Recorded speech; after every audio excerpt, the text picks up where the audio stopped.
Welcome into Championship Football. This is a Dynasty Mafia podcast, hanging out with another guest, Pope's Fantasy Football Hour, Jeremy Popolars.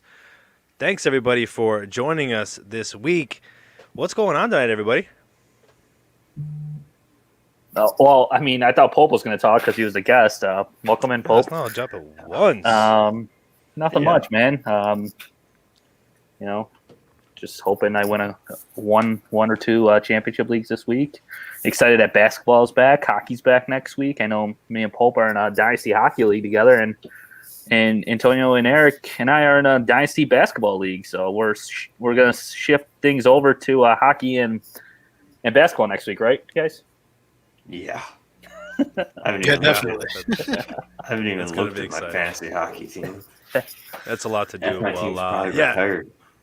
that is Jeremy there. Jeremy, why don't you remind everybody who you are? I know you were on the show a few weeks ago, and now this will be your third time, so frequent flyer here with us. But yeah, you guys got an Air Miles card? We can. You're part of the club. Part of the club. No, I mean, I'm just on Twitter right now, kind of giving some start and sit advice, trade questions. Started writing some articles for you guys. Other than that, just kind of an avid fantasy football player. Not a good one, right? Oh no, Just kidding. One for three. Hey, I saw that you're in the championship game and you put up 250 points on Eric. Yeah, just another Sunday. I'm still hurting from that right now. Yeah, I think that was a league record. Yeah, so that was definitely fun to have.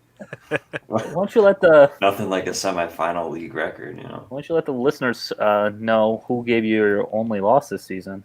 Oh, yeah. And what Watch their record was? Watch it. Don't you love how that works out? When you have a 12-1 season, which again, yeah, good job, buddy, great job there. But obviously, you want to have that undefeated streak. But the worst part's when it comes like earlier in the year. No, it was worse when it was like last. And I wasn't trying. Last week. I wasn't trying. Well, I mean, I was putting rosters in, but I wasn't like really. I really didn't care if I won or lost. I don't know. For me, like, I've never been 12-0 before, but I have been 12-1 after being like 4-0 and then losing and then going on a win streak. So that kind of sucked to know that. Oh man, if I had won back in week 4 or 5, I would have that undefeated. But yeah, I haven't experienced it the other way, which I'm sure equally sucks. Especially I've never had an undefeated team. Neither have I. They don't come around I very was often. hoping. Like a hole in one, But Never had speaking one of of those bad either. beats, yeah, I don't want to brag. We'll talk about that for another day. But speaking of bad beats or good wins, do you guys have any like past championship stories? How about Jeremy? Why don't you start? Do you have anything there? No, Candy was right. Not very good fantasy football player, apparently. Stop. First appearance in a while, so I don't have anything. Oh. I'll let you know on Tuesday. I had a couple good ones. I mean, I think I talked about one last week when Clint needed a run or a defense. I dropped all my players for defenses, and he couldn't pick up a defense. And he was really upset. And I won by like 1 or 2 points.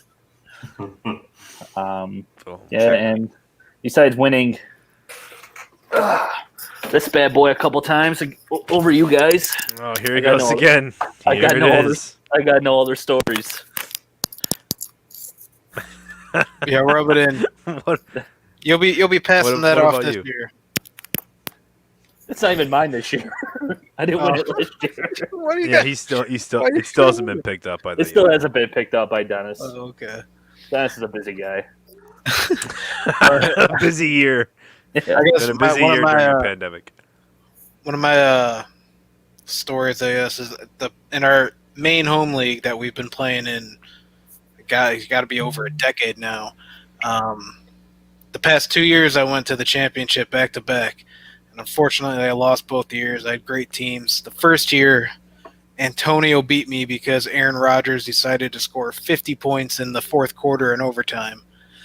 And then but that game, it kept going back and forth. It was a close one, but that was a tough beat. Then last year, I had CMC, I had Zeke, I had Delvin Cook, Lamar Jackson, and I lose in the championship.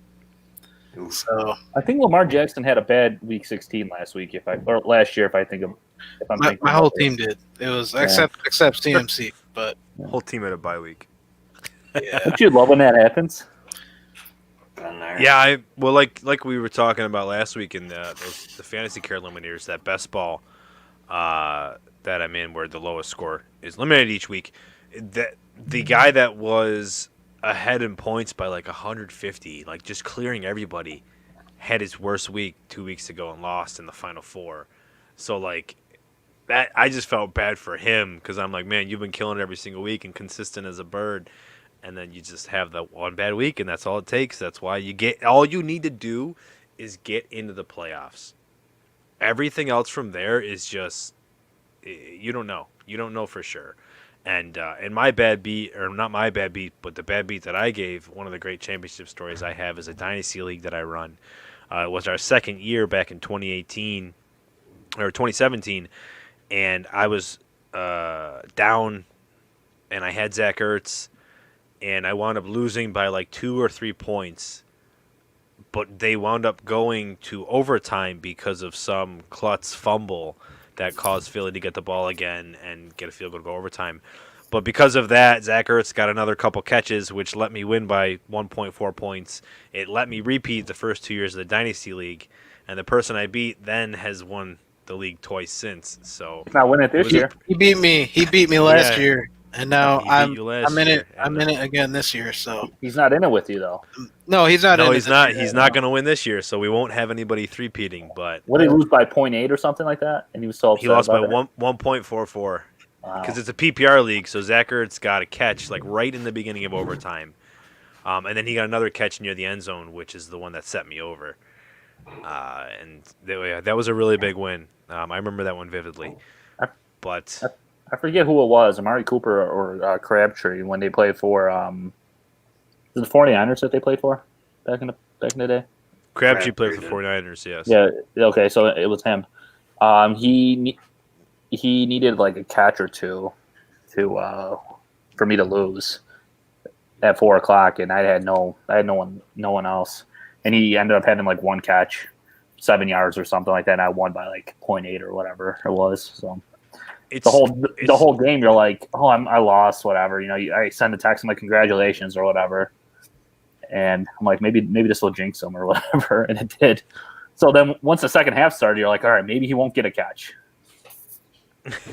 Well, that's exactly what happened this last week for me. I know it was in championship, but I'm in a best ball dynasty league, and I texted you guys and I said when Gio Bernard had like 17 points in the first quarter, I'm like, wow, I can't believe I just lost, because Gio Bernard is doing this, and he actually only got 6 more points. He needed 6.5, so I wound up winning the game by 0.5. So I'm in the championship, which is nice.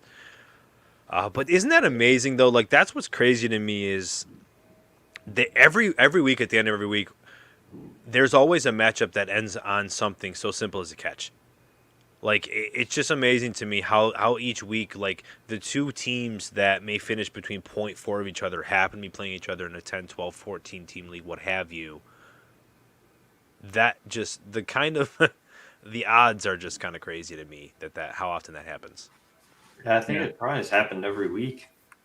You'd have to think. I know it I really had almost does. Yeah, I had one in mind. I had earlier this year. I think it was week 2 or 3. Whenever Tampa played on Monday night, and I was playing one of our friends, and I think he needed 4 points from Ronald Jones, and it happened to be the game that they just didn't hand off to Ronald Jones. He got like 3 points, and I like won by 1 point. Don't they do that anyways? Yeah, pretty much. Different discussion. So let me ask you guys a couple questions here. Do you guys talk smack in your championship games? Ahead of time, you talk to the other person and start getting in their head? It depends who it is. Results matter. That's all. It I'll let depends them what- speak. It depends who it is. If There's a couple people that I target, and they know who they are. Do you do it privately or do you do it openly in the group? No, chat? I mean, all private. Or message no, board? not me. I get pictures of them, their girlfriends. I put them like on like those gifts or whatever, and Yeah, you're really good at that. I need Yeah. to work on my gift game. yeah. Man, so what about? Well, okay, so then let me ask you a question. Then we talked last week about some, or a couple weeks ago about some, playoff. What is it? Combatants, some battles, I guess that you would do, or some strategies. There's the word. And like, are you playing defense this week against your championship opponent? Like, if Jalen Hurts is Yeah. on your waiver wire and you don't need Jalen Hurts this week, are you picking him up so your opponent can't? Oh, I mean, if he's there, I'm taking him just because I might start him. Because that's how good he played last week, and he's playing the Cowboys this week. So if Hurts is there, I'm taking him, and then I'll decide if I'm playing him. But I don't think I play that kind of defense. I kind of play, So in my one league, my opponent has Russell Wilson as a quarterback, and I was going to bench Lockett because he's been awful. But I'm like, well, maybe he'll throw a touchdown past the Lockett, and I'll cancel out some points there with Russell Wilson. So that's the type of defense I'll play, is trying to cancel out the quarterback's points somehow. It's not a bad strategy. Never really thought of it. So you do look at your opponent's roster. I a little look at bit. it. You'll play against them. I don't necessarily play against it, but I'll look at it and Mhm. figure out how hard, I guess, necessarily I have to go with Yeah. figuring out my matchups, or if I'm just playing the guys I feel the best, or if I have to do a little bit more to figure out that one guy that might push it over. But I don't really play defense necessarily, as in picking up somebody versus somebody else.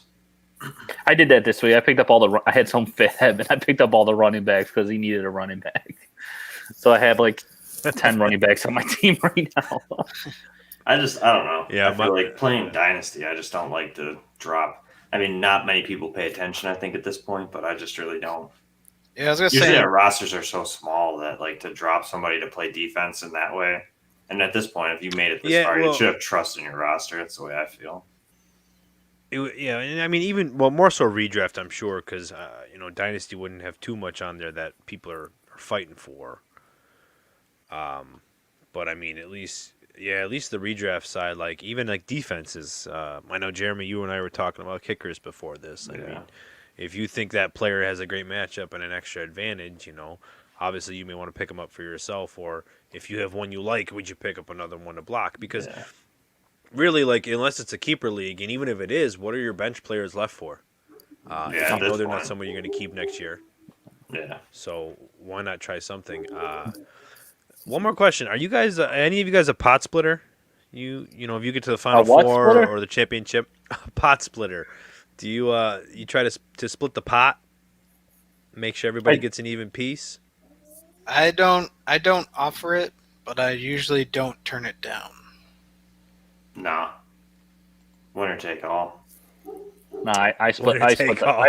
It depends. If it's a good buddy of mine, I'll offer it. So if it's someone I don't care for, I won't offer I'm it. usually against it as well. But if I'm not a part of it and that's a decision people want to make, I get it. But I'm similar to Eric, I guess. If I'm asked, I'll think about it. Yeah. But you're damn right. If I'm being asked and it's because I think I'm gonna, steamroll this opponent. No, we're gonna keep that. But karma can bite me. Last year I lost a 2-quarterback league that I was beyond sure I was gonna win. I was like, I think 30 points a week ahead of everybody, like truly obliterating people. I only had one loss and didn't win the championship. Karma's a you know what. All right, now you're Karma making sucks, me man. It nervous. happens. Maybe I'm splitting the pot. So right, I'm just saying. So, so we were talking about Jalen Hurts a second ago. He blew up, the top scorer of the whole fantasy week, with 4 total touchdowns against Arizona. We had talked last week about Kyler Murray and Jalen Hurts trying to put on a show, especially with their legs. And Hurts had a lot on the ground, 63 yards and a touchdown, and Kyler had 29 yards and a touchdown himself. So that was a really, really good game to watch. Do you guys have any big? What's your takeaway from Jalen Hurts? I mean, clearly the Eagles are doing better. They did lose against Arizona, but they led the game for a little while, and Hurts was able to let people like Greg Ward show up when Jalen Reagor went out. So what do you think about Jalen Hurts? Is it just me, or did the play calling kind of change too? Like, I feel like I agree. I don't know why they didn't. Not saying that they had to have Wentz move out of the pocket more or make him run or anything, but like, I feel like the offense is creative more. There's plays that they're throwing down the field that I don't know, maybe Wentz was holding the ball too long, because they didn't give up a sack till like the last drive. I think they gave up 2 sacks, Philly, but Wentz was getting sacked every game a couple times. So I don't know. I don't know. I don't know my take yet on it. I think Jalen Hurts has just brought some different type of energy, and they definitely have turned that offense around a little bit, change the play calling a little bit. Yeah, I'd be interested to see the time to throw, though. Is it just because Hurts is getting rid of the ball faster? Well, I mean, I think Eric, you and I had this discussion about Josh Allen, because you feel like the offense coordinator in Buffalo isn't a great coordinator, and that you feel that the offensive line has given him a lot of time in the pocket, where in reality, if the quarterback scrambles, that's why the numbers vary. If he's scrambling, it'll show that he has more time in the pocket because he'll have more time. He has more time to throw the ball because he's not in the pocket anymore. So if Wentz is in the pocket, those numbers are gonna obviously show that Hurts has more time to throw because he doesn't stay in the pocket as often as Wentz does. No, I mean like time to throw is in like his release point is quicker than Hurts or than Wentz. You know what I'm saying? Is Wentz holding it, double clutching, thinking twice, versus where Hurts is just reacting and making plays with nothing to lose. Because I think a lot of it is, I kind of thought we talked about it before he was even the starter, is that this is what happens when you have a quarterback who can run the ball and is dynamic like that, and it's a new offense and you just throw it in, and you just defenses, they don't know how to react to it yet, and I think we just need more time to actually see what it's going to develop into. Obviously, he's looked really good so far, but even last week, even Miles Sanders was struggling. I know Hurts still had a great game, but I don't think we fully know what exactly this offense is going to be yet. I don't think they know either. They went in anticipating Wentz to finish the season, and then they had to pull him necessarily for Hurts, and I think you'd run a different package for Jalen Hurts than you would Carson Wentz. I think they both have completely different styles of play and different attributes. Hurts can run the ball a lot better than, say, Wentz can, and I don't know. I think you're going to see just like an abbreviated kind of mixture of an offense that you're really not going to know, I don't think, until they fully decide if they're going to go with him for a season and build an offense around him. Yeah, and he's got 29 carries in the last 2 games, so they are clearly using that as part of the game plan. It really, I don't think we know just yet what it's going to do to Miles Sanders, but Hurts, went over 300 yards. He, like I said, he made Greg Ward get 2 touchdowns in the red zone. Jalen Reagor did go down, but they were still able to move the ball the whole game prior to that. So he's definitely bringing the spark, and he's making the offense look a lot different. So I think there's a lot of good stuff coming from Jalen Hurts. Speaking of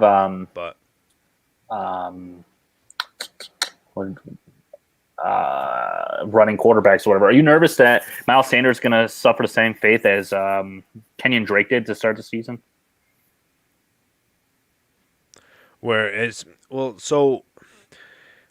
Kenyon Drake and Miles Sanders. The difference is Miles Sanders is a completely different player than most in the league, right?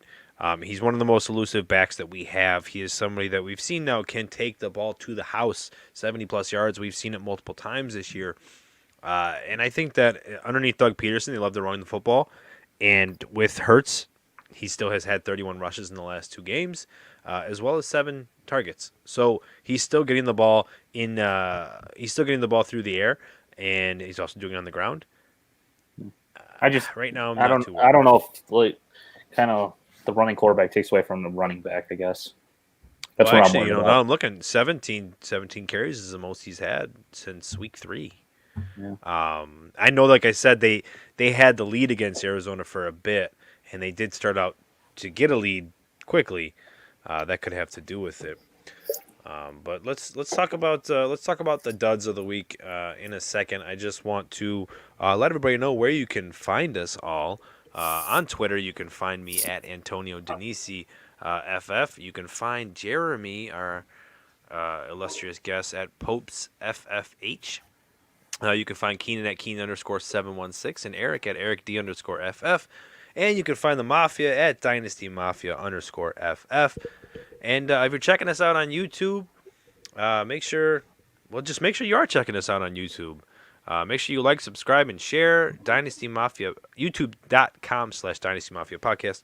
And Jeremy mentioned earlier about our website, DynastyMafiaPodcast.network. He's got a bunch of articles up there. I've got my streams of the week. There's a lot of good content for you over there. So, with that being said, it still doesn't feel like championship week to me. Because you're not in a lot of championship games. That's why. Excuse me. Wow. I have 2, but I don't know. I don't know what it is. It's a whole different feeling this year. I think it's a lot of the uncertainty. It just every week just seems to have something crazy. I mean, like Tony Pollard was the number 1 running back this week after Zeke was supposed to play and then all of a sudden didn't play. Like, that's the kind of stuff that we've had happening this year. Darren Waller is just, apparently the best tight end in NFL history. He's a baller. With what he's a baller with what he's been doing.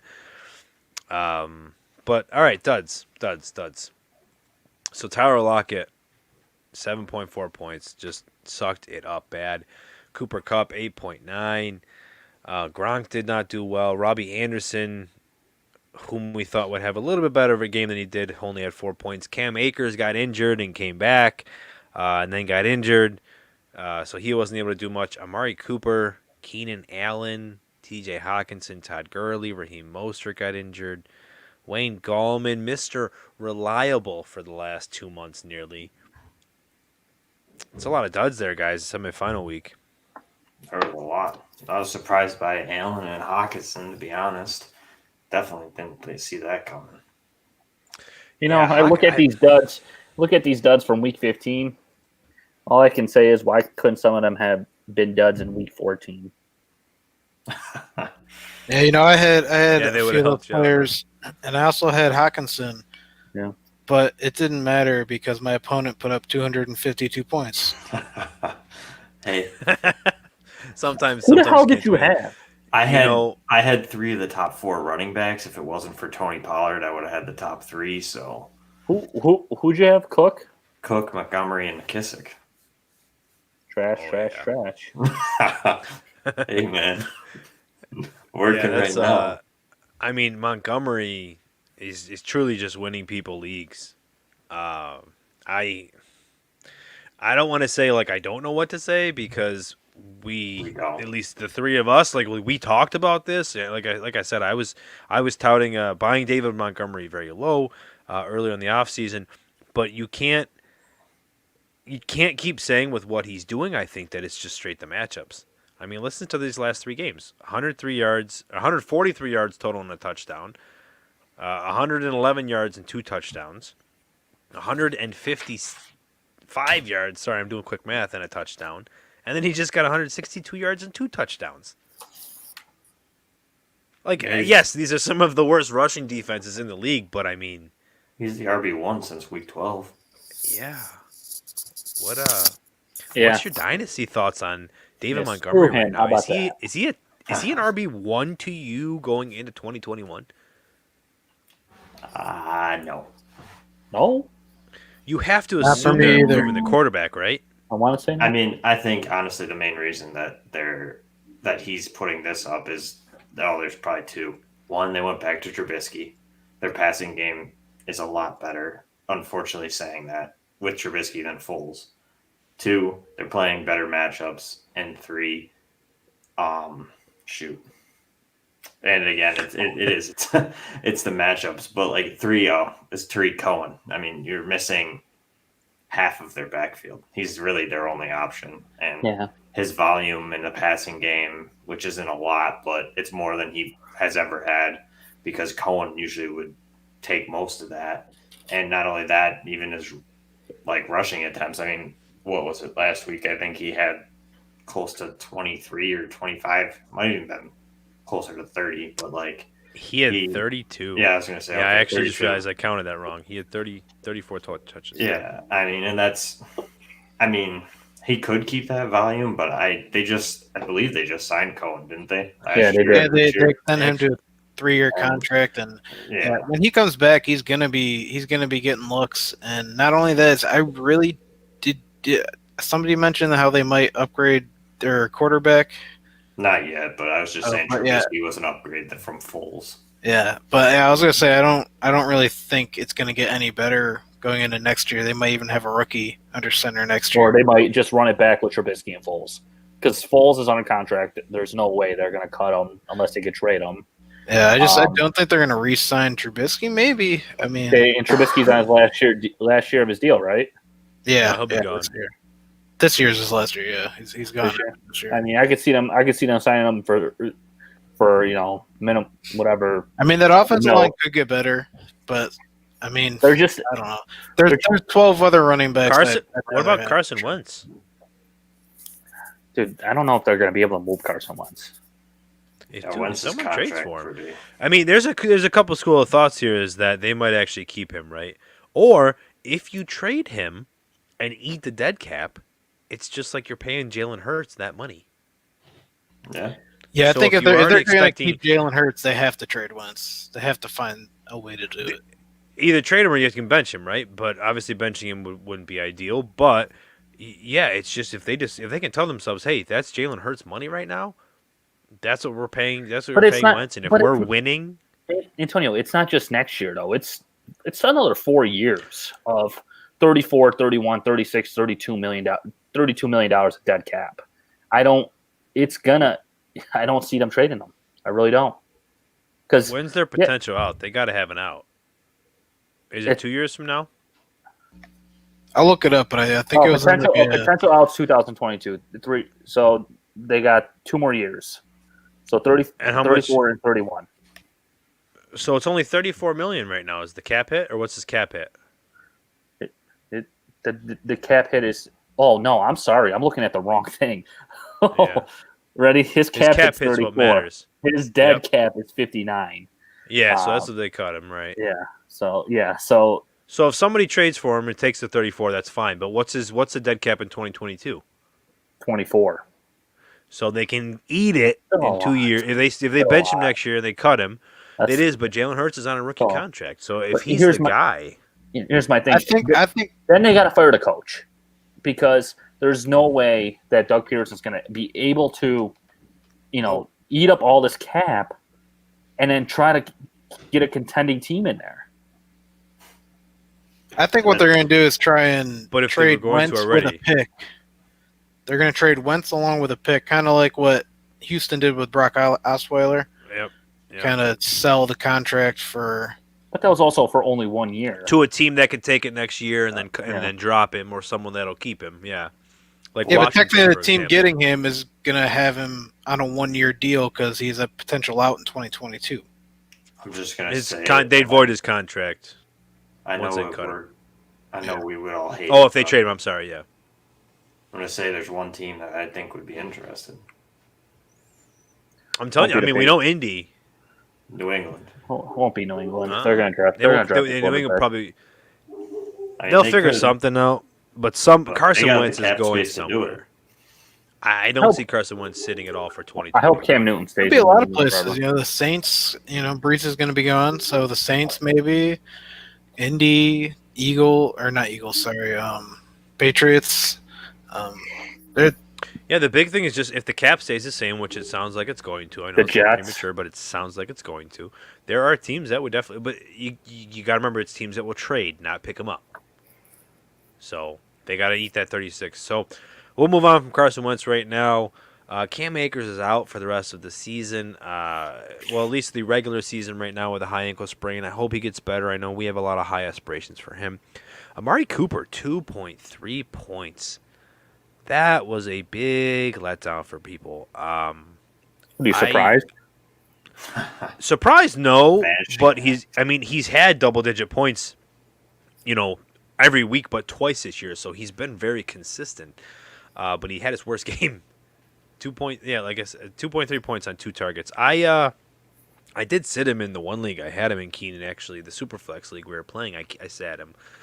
I don't know what came over me to do so, but I did, and I still lost. But regardless, Got that him and banked. him and Keenan Allen kind of sucked it up a bit. Are you guys worried at all about Keenan Allen not having more than 50 yards now in 5 out of 7 games?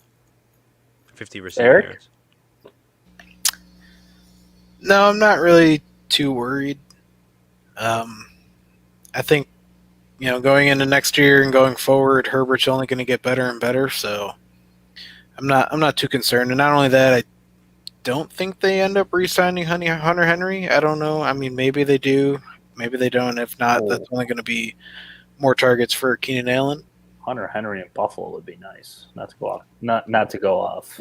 Mentioned it a Great while career. ago, Yeah. Candy. I think it's a really good Oh, fit. It's that's on it. the Twitter feed. Check it. Oh, excuse me. New guy, easy. Just saying. New guy. I don't know. The Bills really like Dawson Knox, so who knows? Yeah, well, I he know. he just drops the Neither do ball I. too much. He does. I've been a hater for a little while. I'm coming around to him if he can catch the ball, but that's really about it. He's good if he catches it. Yeah, I mean, we could say that about a lot of people. Deontay Johnson, for example, who just seems to keep dropping the ball, but he keeps getting the targets. It is Deontay Johnson and I guess the Steelers, who are facing Indianapolis this week, now on the 3-game losing streak. Are they somebody that you can trust championship week? Like, No. I got. Not their Sorry, running game. and I'm prologuing this, but let me give you an example. I got into a conversation earlier today about Le'Veon Bell or Deontay Johnson, who you'd start. I'm thinking Johnson. I mean, Johnson's played well, even when they're struggling.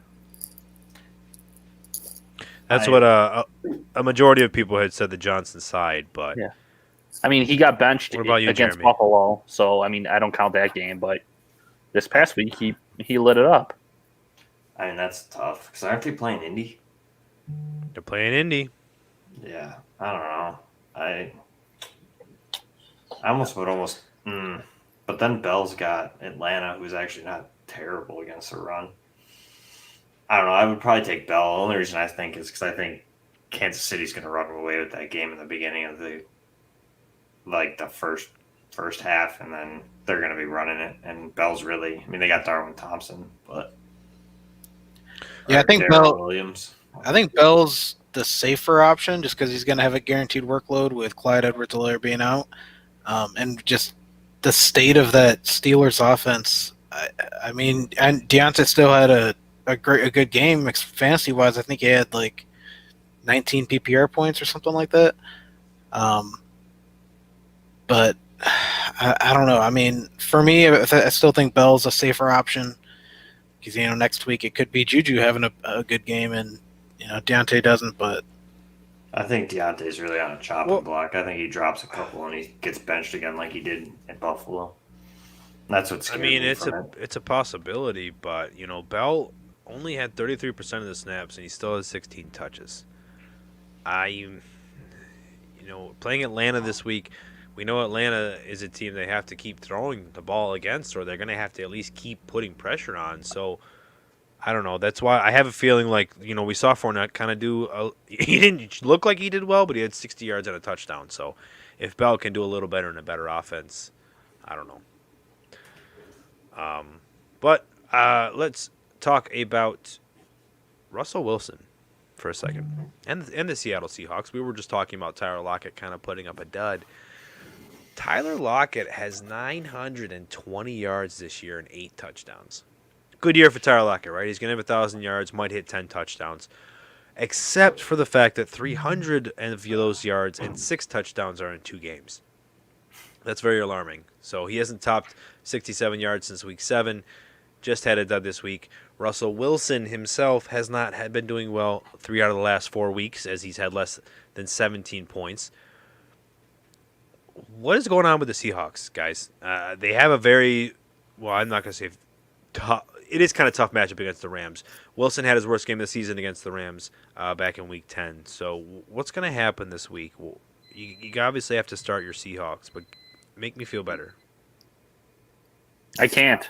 I was gonna say, I can't make you feel better because this is 2 years in a row Russell Wilson has done this crap. In the playoffs, he doesn't fantasy playoffs, not regular playoffs, obviously. He doesn't perform for his owners.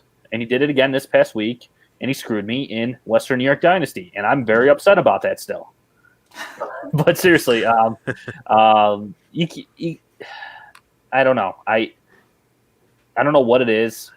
They came out firing to start the season. DK looked great. DK looked like the best wide receiver in the league for a while there. Everyone was talking about he's wide receiver 1 in Dynasty. Lockett was looking unbelievable. Carson was looking great. I don't know what it is. I really don't know. They're all healthy, right? They're not really. They don't really have injuries. There's no excuse there. I think their offensive line's missing. Maybe it's time to fire the offensive coordinator. How about that?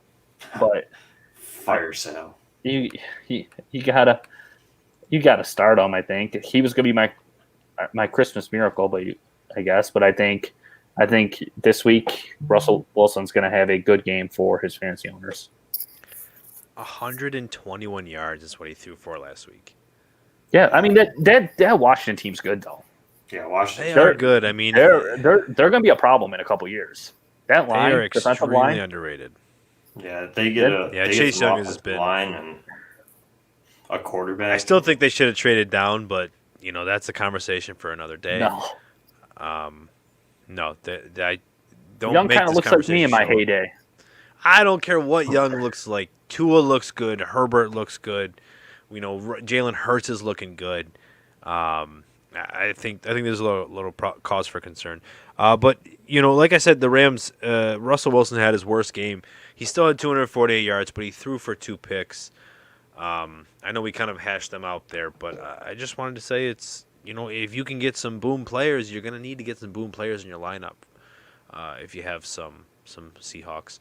Tyler Lockett, though, I want to ask a question. Is he out of being the conversation of wide receiver 1 anymore? And is it his fault? The wide receiver 1 on their team, or like a fantasy wide receiver 1? A fantasy wide receiver 1, a top 12. Yeah, he's out. I think there's definitely 12 that you could argue are better. I mean, he might cusp in that top 15, maybe, but it depends on the offense. The offense right now, if in the offense that they're running, at least, and sustaining week after week right now, he's definitely not even close. Yeah, it's kind of scary after what we had anticipated in the beginning of the season. But yeah, since his 200-yard, 3-touchdown game, I haven't seen too much greatness from Tyler Lockett. All right, let's talk about some other greatness, though, okay? Let's talk about some other greatness. Travis Kelce is 18 yards from beating his career high in receiving yards, and he's 59 yards from George Kittle's receiving record back in 2018 that the two of them just beat back-to-back games, I believe it was, actually, now that I'm thinking about it. So he's having an amazing year. He's only 6 yards behind DeAndre Hopkins for the league lead in yards, has 10 touchdowns. Tyreek Hill has 15 touchdowns leading the league. I guess what I'm getting at here is Mahomes the MVP again. Like, are we going to be – we're talking about Le'Veon Bell. Like, are these guys going to be what helps win your league this week for the championship week against Atlanta? Yes. What if they bench everyone? Stupid question, I guess. I'm They sorry. ain't Like, benching. do you see another amazing performance from all of them? Like, do you see Atlanta maybe reverting and having a good defense like they did a few weeks ago, or do you see last week against Tampa Bay where they got to a hot start and then of course gave up the lead? I think it's a better chance that it's a shootout than it is the other way around. So yeah, I think they're gonna have a great games, and you can definitely count on them to win some championships. Yeah, I think Kittle's obviously, or Kelsey's to me, their wide receiver one almost. I mean, yeah, Tyreek Hill again is lighting up the league too, so they really have two wide receiver ones because Kelsey is out of the tight end league. I mean, it's really tight end tiers of Kelsey, Kittle, and maybe Waller, and then after that, it's just nothing. So for them, I think Kelsey's definitely going to help people win their leagues this week because I think it's all over fantasy Twitter right now that if you look at most championship teams, they're probably rostering Kelsey and or Waller this year because just those two are so far ahead in the tight end race. And then getting the matchup with Atlanta, who's I think 6th in points allowed to tight ends this season. And I mean, Mahomes is again, if you roster him, he's going to have another big week. I think Kelsey, Tyreek Hill. I wasn't sure if Hill's playing though, is he? Because I know I saw he was questionable because he got hurt last week, right? Ooh, Tyreek? He's playing. He's Yeah. playing. Oh yeah, Is he'll he play. playing? He'll play. He's playing. Yeah. He'll play. I don't think the question is if Atlanta is going to have a good defense or not. I don't think. I think they can have a good defense, but I don't think they're going to have. They're going to be able to hold down Mahomes and Kelsey and Hill and Bell for all 4 quarters. I think Kansas City will get theirs no matter how good the defense is. So I think obviously they're gonna end up with 30-some points. Look what happened. Who was it? The Saints this past week. Yeah, They played really well pretty insane. defensively, and somehow Mahomes and all them put up 30-some points again. Yeah, I mean, if you're looking for a dud out of the offense, it might be Bell. I mean, the running backs don't necessarily light up the scoreboard like their tight end or wide receiver does. So, yeah. But other than that, I think you're safe to play Mahomes, Kelsey, and Hill. Yeah, I mean, I know. Sorry, I mean, yeah, we're definitely gonna play them. I'm looking and seeing is Tyreek Hill gonna have that potential 150-yard 2-touchdown, and Kelsey can do that, and I think they might because I'm looking right now. Mahomes is going to have his best statistical year yet, minus touchdowns. He'll have his yards, he'll have his completion percentage, attempts, completions, all his touchdown or interception percentage. Everything is going to be career highs. This guy is above and beyond the number one. He's probably going to be MVP again. But while we're talking about the Chiefs, let's have a little aside because CEH is with them, and he's going to be out for a little bit with his hip and ankle injury. Let's talk Dynasty for a minute. Is that all right? I Can we guess. have an aside about Dynasty? So Always. let's talk about CEH and just a few running backs that I want to rank. Or we want to talk about Dynasty-wise going into next season, all right? So as of today, there's 8 running backs. Ezekiel Elliott, Jonathan Taylor, DeAndre Swift, Joe Mixon, James Robinson, CEH, and Josh Jacobs. Who out of those is your top 5? I want to go through each of us here, and I want to hear who your guys' top 5 is today if we were doing a startup draft. Go ahead, Eric. Put you on the spot. All right, and this is not top 5 running back. It's only top 5 out of these guys. Yeah, That's correct. just these 5. Rank these 5 going forward, how their value would look. So it's Zeke, JT, Yeah. Swift, Joe Mixon, James Robinson, CEH, and Josh Jacobs. Well, Jonathan Taylor would be number 1 for me. Wow. Then, I mean, Zeke is so hard because with his contract, you don't think that they're going to get rid of him.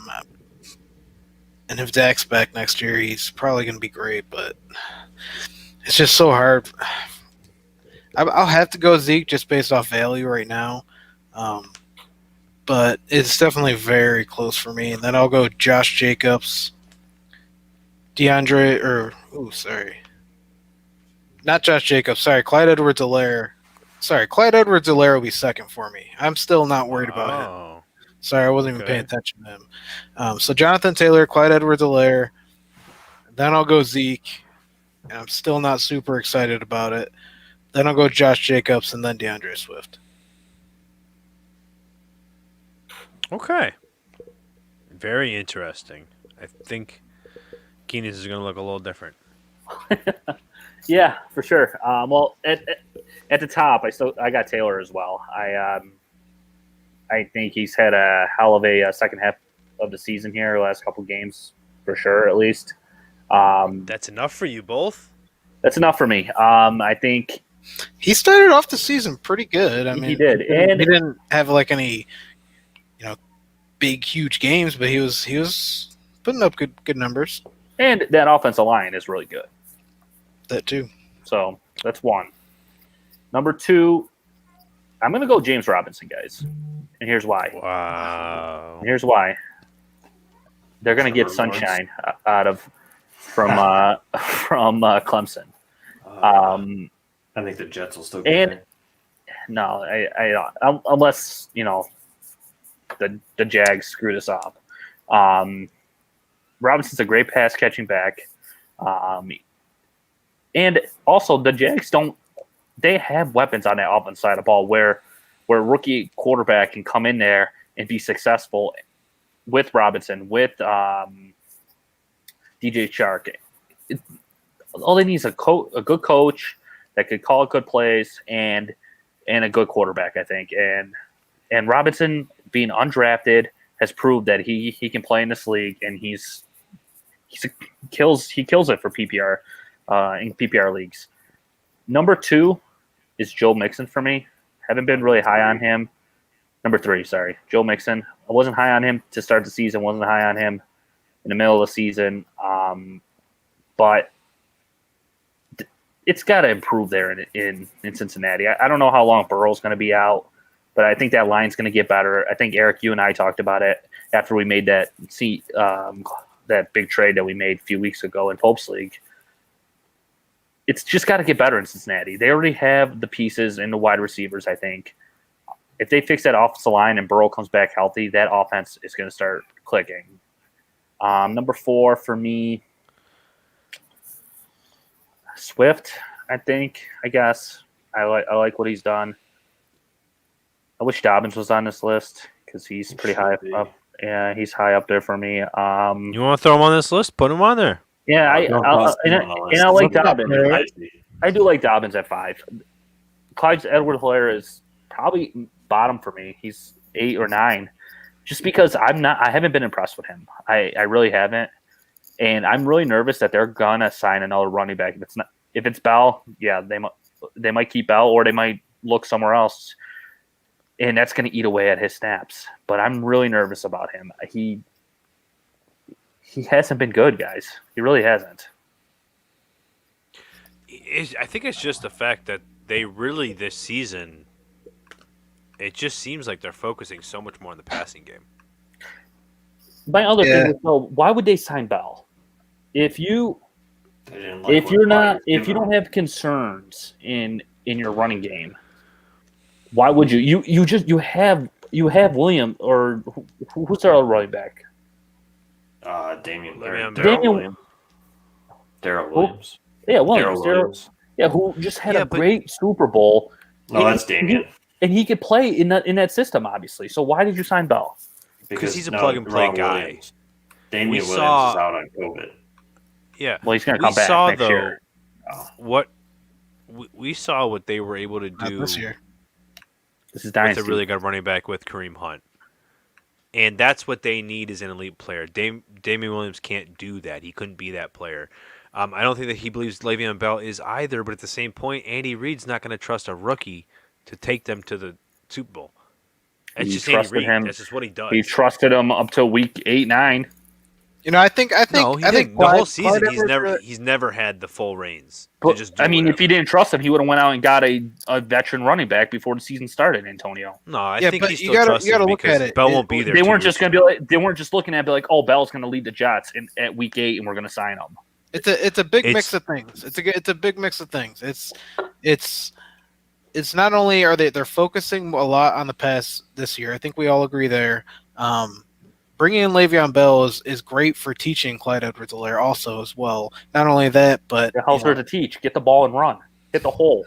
there are things for him to learn, and not only that, but we all talked about it. It's obvious there's a shortened preseason, and I think we can all agree that a lot of these running backs are starting to come on towards the second half of the year, and I think a lot of it is they had to learn the playbook, acclimate to the NFL. They didn't have the time to do that this preseason, and I think he just needs a little time. They still have him for another 4 years on his rookie contract, and I am not worried at all about him in Dynasty. I think next year is going to be his year, and I think he's going to take it and run. He showed the flashes this year so far, and if they finally just give him like a full workload consistently, which I think they finally will with Bell gone that next year, I think he's going to prove his worth. Let me pose this to you. Let's say Le'Veon Bell does resign for a year, and he gets chubbed, like Kareem Hunt did in Cleveland. Are you still looking at CEH the same way? Because obviously you're looking at him as a buy low opportunity this offseason, but Bell signing might not be before that happens. Yeah, because I don't know. I don't know if they're going to re-sign Bell. He's going to be another year older, and he's already on his last legs, so I'm not super worried about that.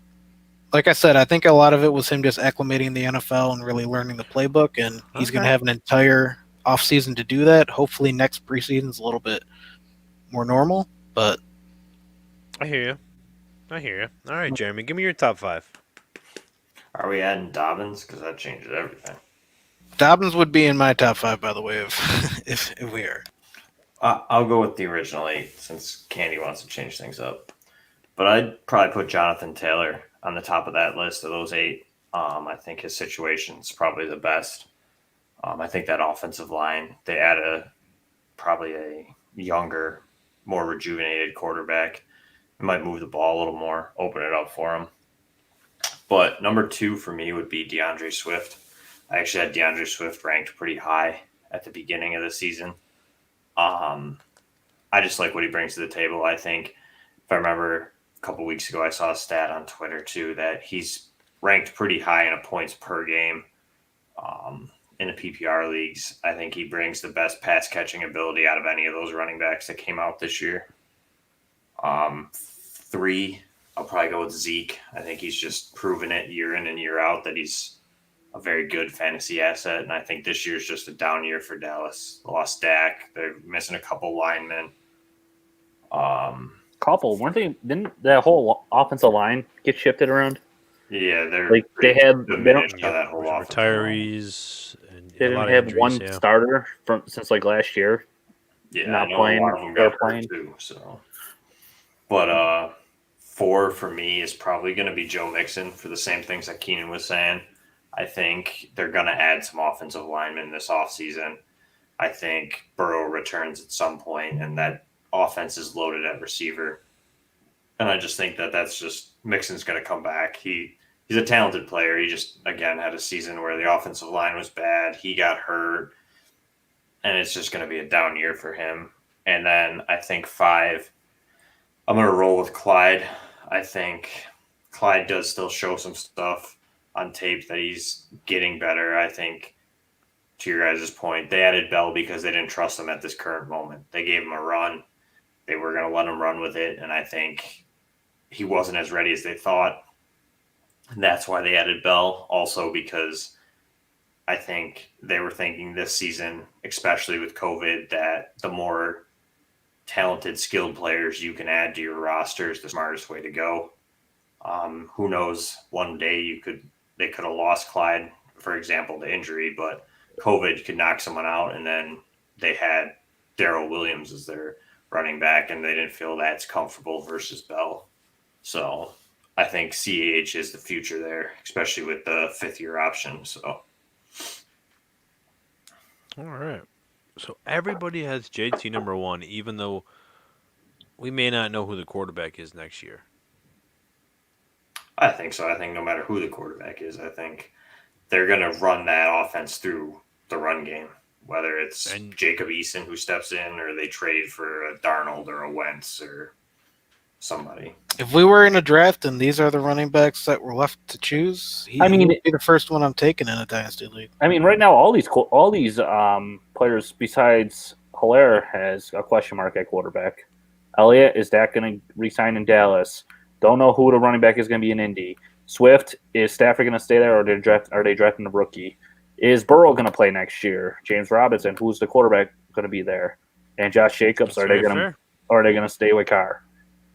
I just don't like Josh Jacobs. I think he has the same thing that Clyde has. I think why the Raiders keep trying to find another running back. They keep signing all these other running backs instead of just giving him a full workload. I just don't think that they see him as a full workload running back.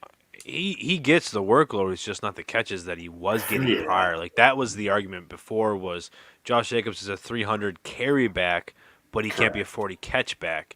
And then this season has kind of changed that around a lot. I mean, I believe he's actually on pace for 45 catches, and he's still getting games with 20-plus rushes. So I know that the Devontae Bookers are frustrating, or not the Devontae Bookers.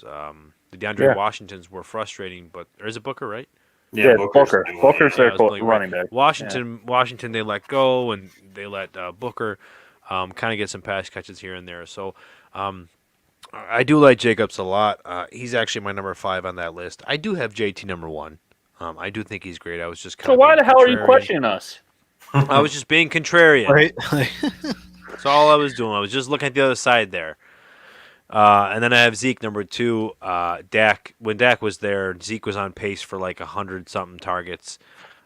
He was getting a lot of good carries and a lot of high value touches in the goal line. So Zeke's my number 2. He's still relatively young, still has a lot to prove and a lot to do. DeAndre Swift is my 3rd running back. He was also high on my list coming out.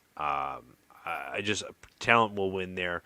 I don't know if Detroit gets their stuff together over the next 5 years. I'm not sure, but I believe in the talent. Number 4, I believe in the talent. Joe Mixon. He's great. I love Joe Mixon. Joe Burrow will do a lot of good things for Cincinnati, and Joe Mixon will eat a lot of that up. And then, like I said, Josh Jacobs is 5th. So interesting how we have this list here and how we've seen CEH kind of move up and down. So Eric's the only one to have him in his top 3. So I don't even have him in my top 5. So in this list, so I'm really nervous about it. I really am. We'll definitely dive deeper into that a little bit later. But somebody that I'm also nervous about this week with a good matchup is the Tampa Bay Buck wide receivers and Leonard Fournette as well. So just all of Tampa Bay. Fournette, obviously, with Geronimo Jones going out with COVID. We think he'll be back. If not, Fournette did have a touchdown last week. 2. He had 2 touchdowns. 2 touchdowns last week. That's right. Godwin scored. Can we trust? AB had a nice touchdown. Can we trust everybody this week against Detroit? I don't think you could trust Fournette because he had 14 carries for 47 yards and 2 touchdowns. To me, that looks like touchdown dependent. They were goal line. Well, one was a little couple of yards out. It was goal line. Yeah, so that looks like it's touchdown dependent to me. So I don't think I can trust Fournette. I did trust him last week. He got me 20 points, thank God, to get me into a championship game. But I don't think I could trust him this week. But I think Mike Evans. I mean, Eric, can you trust Mike Evans? I know you. I'm gonna have to. You love him. I have to. Yeah, I think he can.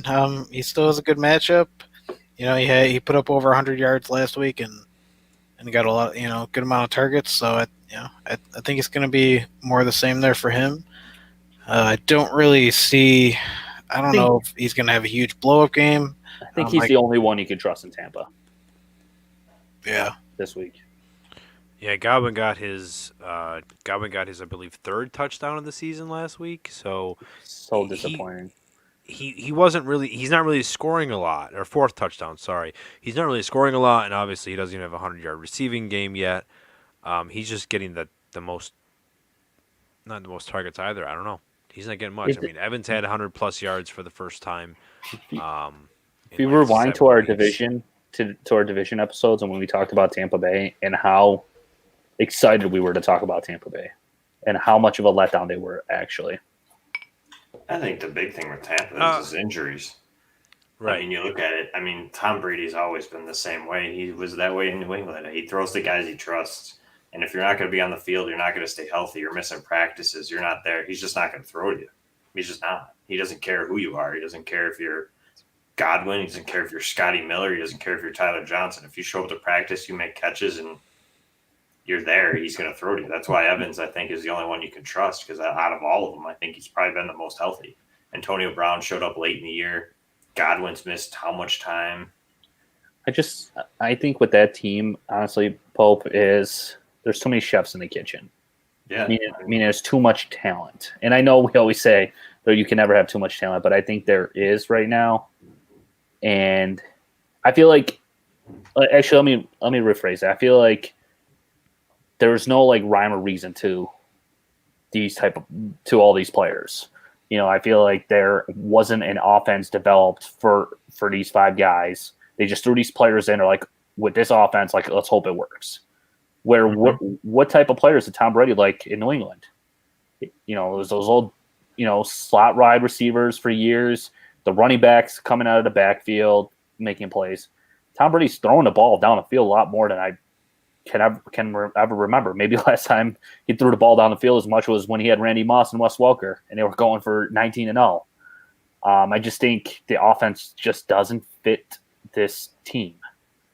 Yeah, Or maybe the quarterback doesn't fit this team. The quarterback doesn't fit the team. The team was built to have Jameis Winston at quarterback. You know what I mean? That's how they was built. Amen. And they added Brady, who, I mean, he can throw the ball. I'm not saying that he can't, but he's not Jameis Winston as far as the deep threats. And I mean, he's doing well. I mean, he's not doing bad. It's just, I think, like you said, there's too many options, and he's not going to key.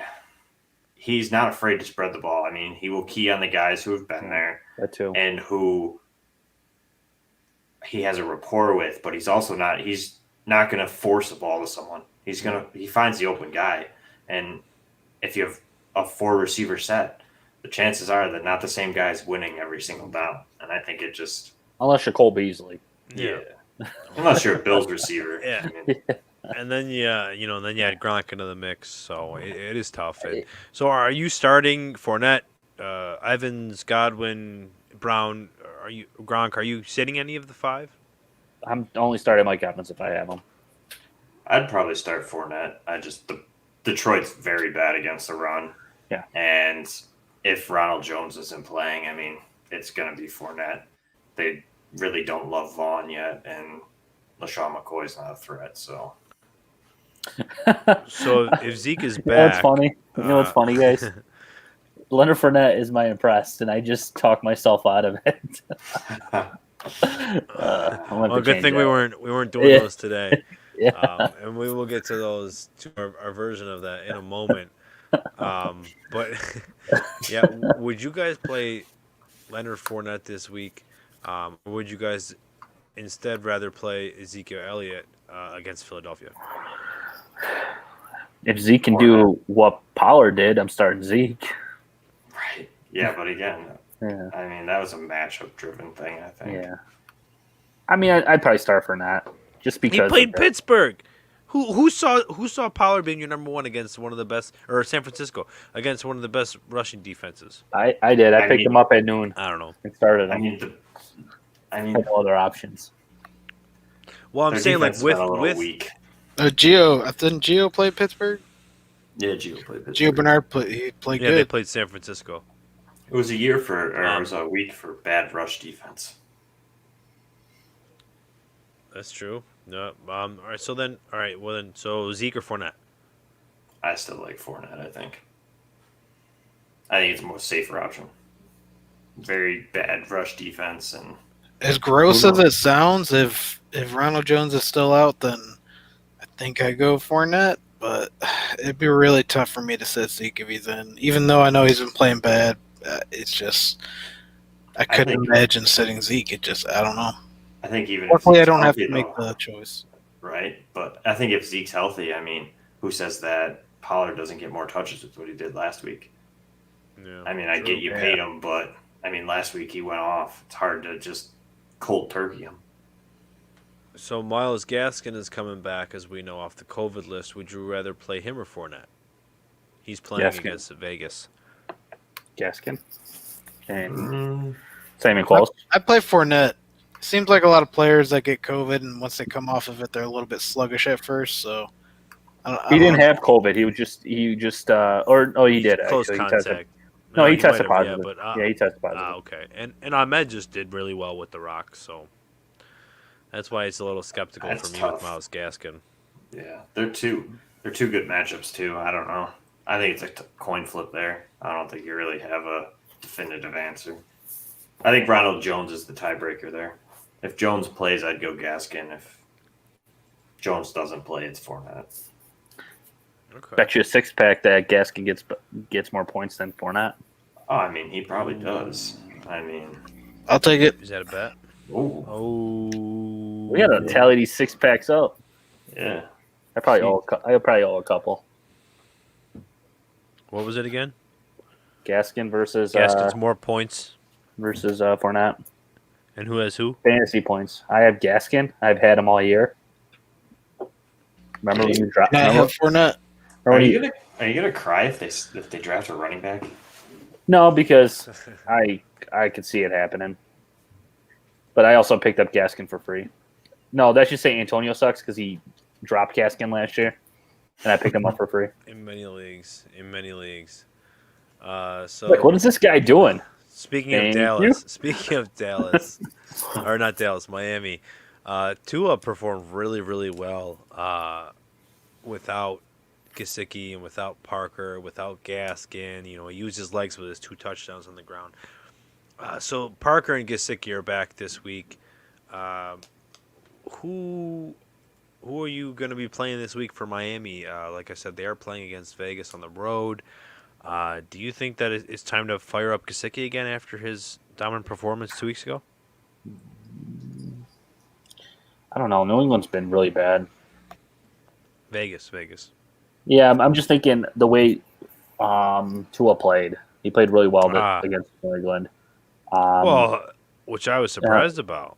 Yeah, well, I mean, New England's defense is trending down. But Yeah, they lost. But also, Gilmore. same thing with Gesicki. He had great games with Fitz, and then he would not show up on games too. So it's a coin flip for me. I want to be He's like got 4 Mike. touchdowns in the last 3 games. So Tua's clearly showing that love for tight ends. Is this a playoff game though for these two teams? So yes, for Vegas and Miami. Miami, I think, is already really there, but for Vegas, they need it more so. Are you sure? No, yeah, that's No. more of a playoff game for both. I mean, Miami's in the driver's Could be seat, wrong. but Miami's the Raiders definitely need it. But Yeah. Yeah, they're 2 games on them. So So would you be playing? Let's talk about Tua or Jalen Hurts. Jalen Hurts, Hurts. Tua or Russell Wilson. Russell Wilson.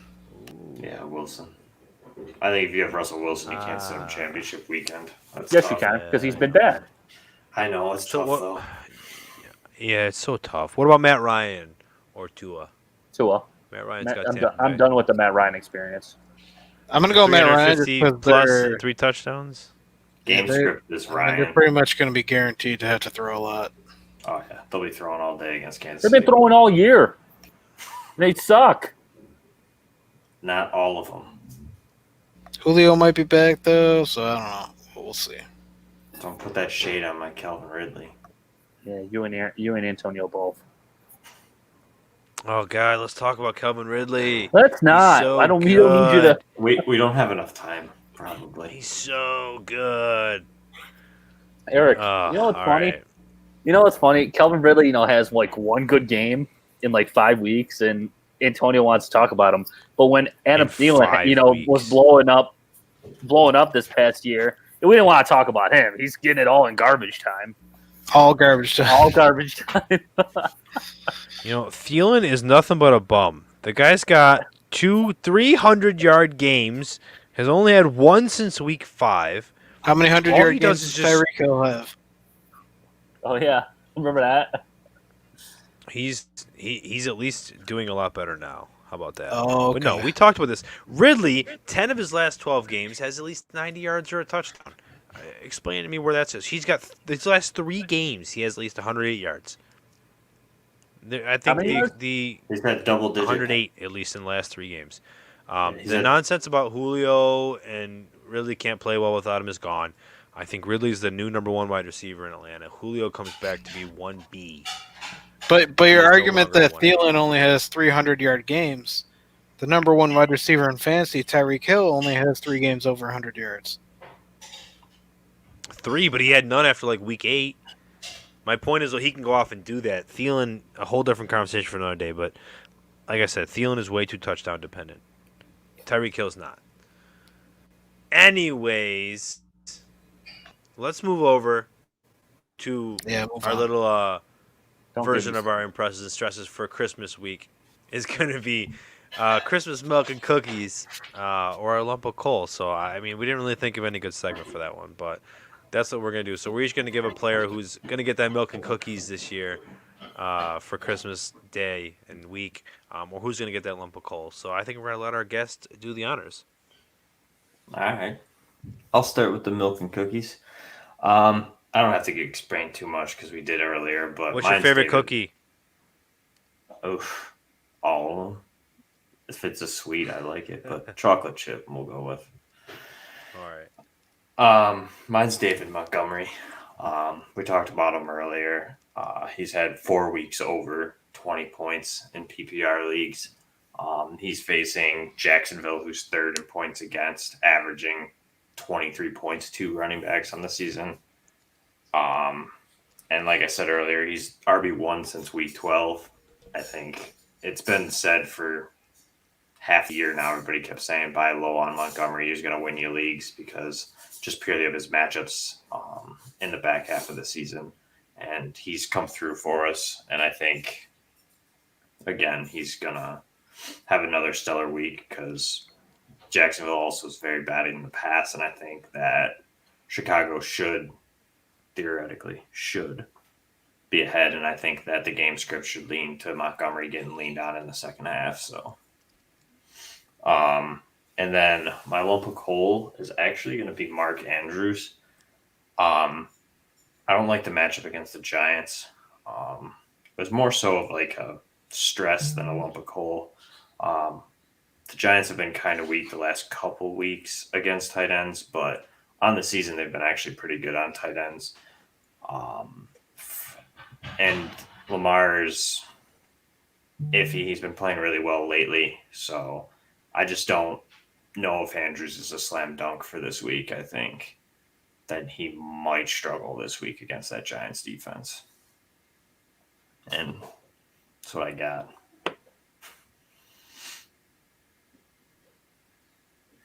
So, Eric? I guess, all right, Eric, go ahead, Eric. I'm still thinking of mine. Since Antonio changed the segment 5 minutes before we started. Am I just here. doing the milk and cookies, or am I doing all 3? All 3. I only did 2. No, just one milk and cookies, and then one lump of coal.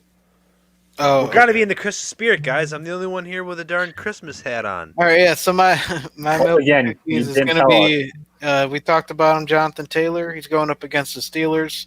Some people might be worried about the matchup, but I am not at all. He's been killing it the past 3 weeks, and this past week, Gio Bernard showed that the Steelers are not a scary defense to go up against at all. They've been struggling, so I think he's going to go out and put up another great game.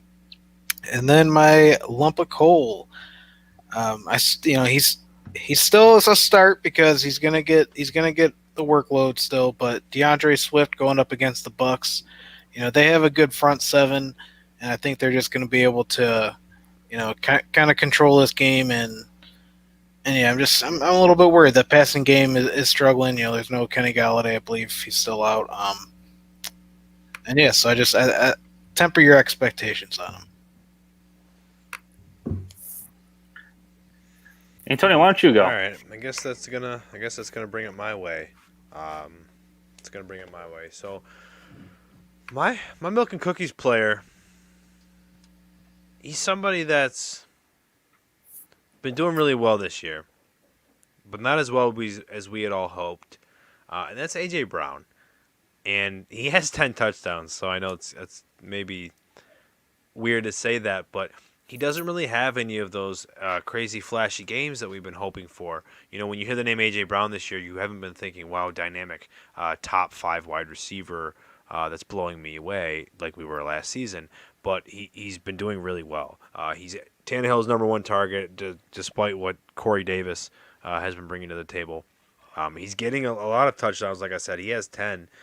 He's only got the 3 games over 100 yards, but I think this week against the Green Bay Packers, they're both fighting for top seeds.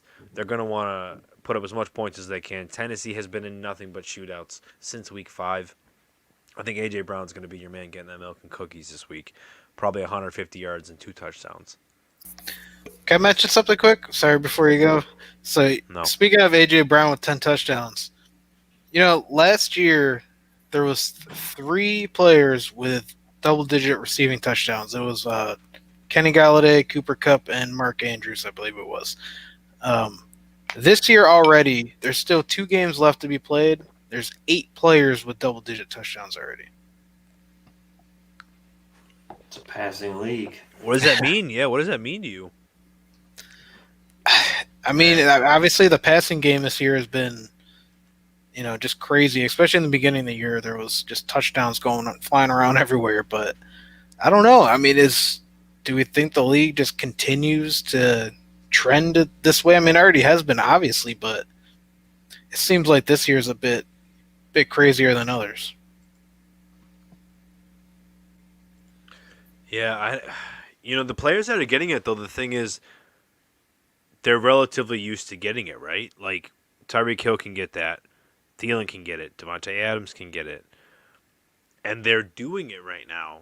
Travis Kelce traditionally didn't, and now we're seeing him do it, which is really nice. Yeah, I don't know. I mean, I didn't expect A.J. Brown to get double digits. DK Metcalf's got 10. Robert Tonyan has 10. Yeah, right. Oh, yeah, Tanya's got 10. I don't know. It's unexpected from some players, but expected by others, I guess, if that makes sense. So, like, every year I know there's going to be 5 or 6 that should be getting it. I know you said 3 last year, but we had injuries. Yeah. I don't know. I hope players can keep doing it because it just means more fantasy output. But my lump of coal, it's James Conner.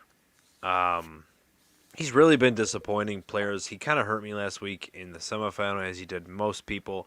Well, I shouldn't say hurt me. We can't get mad about injuries. But not being able to play was really unfortunate. And he's someone that we started relying on near the back half of the year as he was getting better and more worked into the game. And then he got injured, and the Steelers have really been struggling. So he's just a player of mine that I think he got a bench. They're playing Indianapolis. He should be back, but they just haven't been able to get anything together. There's a chance they could lose 4 in a row. So James Conner's getting my lump of coal this year. Or this week. This week, yeah. This week. But let's also move on to our Christmas miracles of the week. We all want to get that Christmas miracle. Hey. Did I skip you again? You skipped me. Wow. I swear to God, I'm going to come to your house and hurt you. Don't you guys like to each other? Milk and cookies. For me, is Jalen Hurts versus Dallas. Last week, he was my impress. I told you guys to start him. Trust your gut, I guess. And that's what I did. I usually don't trust my gut. I trust my head, my brain. You probably shouldn't do that. Just trust your gut. He had a great game last week. 338 yards passing, 63 rushing, 4 touchdowns, 3 passing, 1 rushing. Takes on the Cowboys this week. They allow 31 touchdown passes to quarterbacks, obviously, this year, guys. That's a lot, I think. And their opposing quarterback rating is a 102.6. So I think Jalen Hurts has a really good game against this Cowboys defense. Is it just me, or does Hurts look like a better passer than I expected, I guess?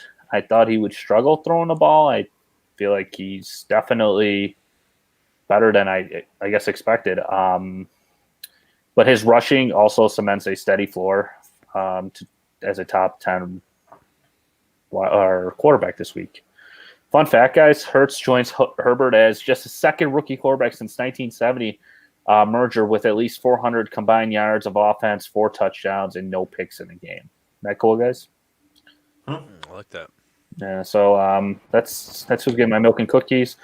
Person that's getting my coal, he's playing the Jets, and I know you guys are probably like, "What?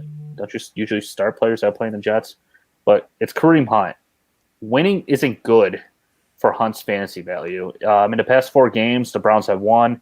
Week 11, Philly. Week 12 against Jacksonville. Week 13 against Tennessee. And Week 15 against the Giants. Hunt has scored 9 PPR points or less.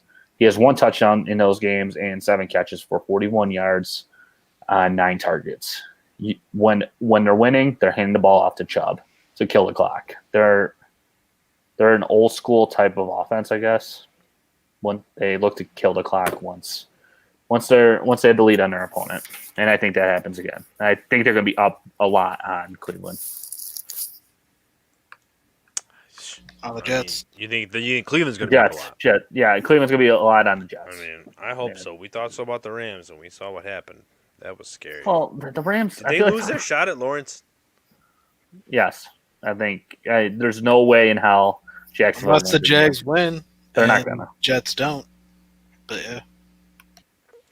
Yeah, that was really sad. Well, the Jags do play the Bears this week, right? Mm-hmm. It sounds to me like the Jags need a Christmas miracle. Or the Jets. The Jets, I'm sorry. Yeah. Yeah, they need a Christmas miracle. Like we have for everybody. What a great segment. I got it in there.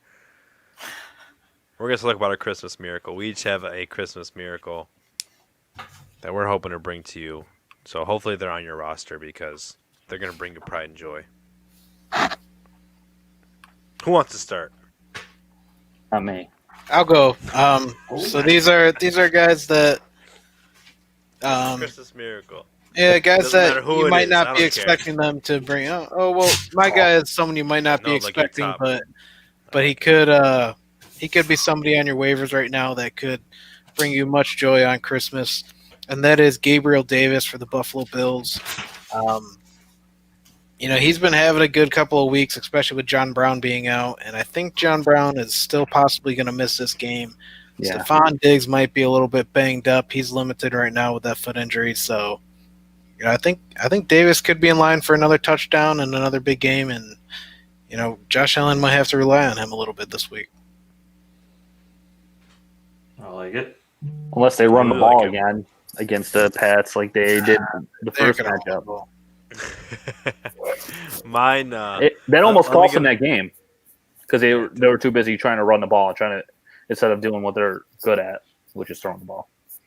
Yeah, with Gilmore out too. I mean, they should have thrown Let's get Allen another AFC player of the player week. of the week. Yeah, let's get that MVP 5. candidate going. He's got 2 more than Mahomes does, and no one's talking about Allen as MVP. Very Well, sad. was- Yeah, he's- players. He's at bad, least isn't he? according to Huh? Thad Brown, He's what I bad, saw on isn't he? Twitter. Dude, people are idiots. Ted, that I guy thought that you and that- Eric were talking about. Well, 20 quarterbacks he said that are posted- better than Allen. That could play. Well, he had Come on. posted that players to win the MVP that have gotten at least 4 Offensive Rookie of the Year awards in a season since 1970. All of them have won MVP. So that was the tweet. It wasn't saying pushing for Allen or anything like that. But then he said 15 or 20 players could do what Allen's doing in Buffalo, and we don't need to talk about that right now. But I did not agree with that tweet at all. I think Allen is definitely doing things that a lot more than just 15 or 20 quarterbacks could, or a lot less than 15 or 20 quarterbacks could do. But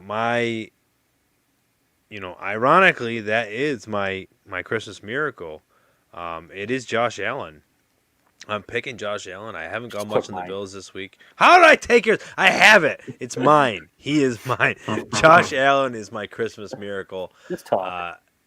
They want to keep going for that number 1 seed. I think Kansas City is going to get it ultimately, but if not, that number 2 seed is just as juicy for them. It won't be the bye week, but they're going to go for it. They're playing New England this week. They are Stephon Gilmore less. The Patriots are. So I think that everybody on that team is just going to feast. I think the Bills have had a tough time beating the Patriots in years past, and now that they have a chance to completely just stomp them, I think it's going to happen just like they did with Denver. So Josh Allen's going to be bringing you guys home a Christmas Miracle championship title. Please, I'll take another 30 points. Is it me? Can I go, or are we skipping me? You should be skipped. All right. Well, I'm gonna go. You're getting anyway. skipped. I'm gonna go. I'm not taking Ridley. That's fine. It's not mine. I'm taking Russell Wilson. He, like I said earlier in the show, he's definitely struggled late in the season for you fantasy owners, and I think this week he helped. Even though he's playing a tough Rams defense, I think they need to win this game. And do they have a chance for a number 1 seed, or is that locked up by the Packers? No, it's not locked up yet. But so they're still battling for playoff position. But I think Russell Wilson has a really good week this week, and hopefully he throws the ball a lot to Tyler Lockett. You feel me? DK. No, forget DK. So since you guys missed the entire point of the segment, I picked a player on Christmas. Hence Christmas Miracle. There's one game, Pope. Hey, but I'm going to talk about the one player that everybody all had back half of the season had said question marks on would be Dalvin Cook. His playoff matchup didn't look that good coming in. Faced Tampa, Chicago, and New Orleans in sequence 31st, 24th, and 32nd against running backs and points allowed. However, the last 2 weeks he went for 20 and 27 PPR points. And I think the Christmas Miracle part of it is that New Orleans the last 2 weeks has given up, what did I have? They've given up 24 total points to the Chiefs with Bell and Clyde Edwards-Helaire. And they gave up 30 to Miles Sanders, which he had one big run. But I think that Dalvin Cook will continue to do what he's done all season. I think the Vikings will lean on Dalvin Cook as they have, and I think that he's going to help win a championship despite what most people had thought he may not due to his fantasy playoff schedule at the beginning of the season. Not me. That wasn't me. Hey, I like it. That's beautiful. most of Twitter did. I mean, you look at the schedule; it didn't look great. Everybody Yeah, it had didn't. Montgomery and Henry, and I'm not gonna lie, I owned Dalvin Cook. I was a little nervous. I mean, I didn't think he was he going to wasn't- completely dud out, but Yeah, he didn't look wasn't in a great. lot of top 5s. He definitely was. I regret not grabbing him. So that'll wrap up for the Christmas miracles. I hope everybody gets their miracle this week, besides the losers, of course. But gets your W. Wow. Someone's got to win, someone's got to lose. Does you guys have anything you want to close out the show? Jason Tatum decided to score more than 26 points, guys. It cost me $200. That's your own fault. Not happy about it. You guys think I get 250 again this week? No. You lose. I hope not. Once you get Good cocky, luck. you lose. Good No, luck. actually, you Good probably luck don't to lose. everybody. You probably don't lose because I'm not playing you, and I'm the only one that has beaten you. Keenan is my kryptonite. There you go. It's good. It's a good title to I'm have. Tony's too. Tony, How many times I beat you this year? Man, we split last week. Stop. Last week, yeah, but I'm talking about all year. I don't know. We'll have to see. Pizza boy. We'll have to see. But good luck to everybody in your championship matches this week. I hope we see you next week with a championship belt, trophy, ring, whatever have you. Yeah, good luck though. Thanks again for listening.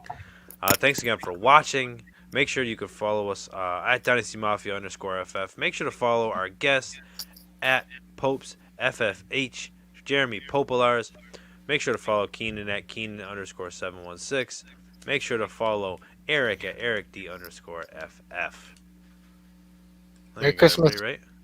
Yeah, Yeah, Merry that's Christmas, everybody. everyone. Yeah, Merry Christmas to you Merry guys too and your Christmas. families. Happy Merry holidays. Christmas and good luck. Whatever you celebrate, get your lucky charm. Do you guys have any lucky charms for championship week? Nah, I have Lucky Charm cereal on it's always a Sunday, good one. on Saturday and Sunday morning this week. I have cinnamon rolls for Christmas. No typical championship. I guess good juju or karma. No, I've never been there. I'll start it now. I'll tell you I'll do one thing. something. One thing I do though, if I'm in a championship game, I won't look at the score till after the 4:00 game. I'm gonna be watching that thing like That a sounds hawk. painful. Yeah. No. What you guys are doing, what you guys are doing is gonna be painful. If this guy could get a touchdown, if this guy could get a reception, I'll be back in the game. I only need That's 5 what more makes me points from feel this good. guy. I need the adrenaline. Yeah. Adrenaline. And there's a game every day this weekend. I'm gonna be freaking. Yep. I'm gonna need a stick Friday, Saturday, drink all Sunday. week. Be nice if that Friday game was a 8:00 game, Yeah, What time is it at? 4:05. 4:30 or something. Yeah. Like that, yeah. Ooh, all right. I'll be All open right, to everybody. questions. Well, All right. good luck again. Happy holidays. Thanks for listening and watching. We'll talk to you next week. Good night, everyone. Mafia out.